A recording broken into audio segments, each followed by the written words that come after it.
சேரியில் வாழும் மக்கள் குறித்து நடிகை காயத்ரி ரகுராம் கூறிய கருத்தை பொதுமக்களிடம் கொண்டு சென்று விவாதத்திற்கு உட்படுத்தியதில் உள்நோக்கம் இருக்க வாய்ப்பிருப்பதாக விடுதலை சிறுத்தைகள் கட்சித் தலைவர் திருமாவளவன் கூறியுள்ளார்.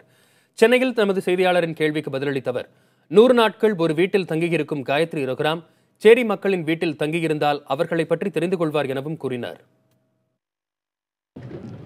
இப்படிப்பட்ட விமர்சனங்கள் அல்லது உரையாடல்கள் பொதுவெளியில் தவிர்க்கப்பட வேண்டும்.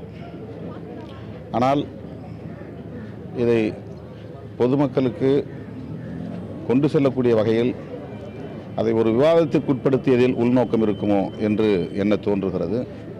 அதை ஒளிபரப்பியதும் அதை மீண்டும் மீண்டும் விவாதத்திற்கு உட்படுத்தியதும் அதைவிட வலியை தரக்கூடிய ஒன்றாக நான் உணர்கிறேன்.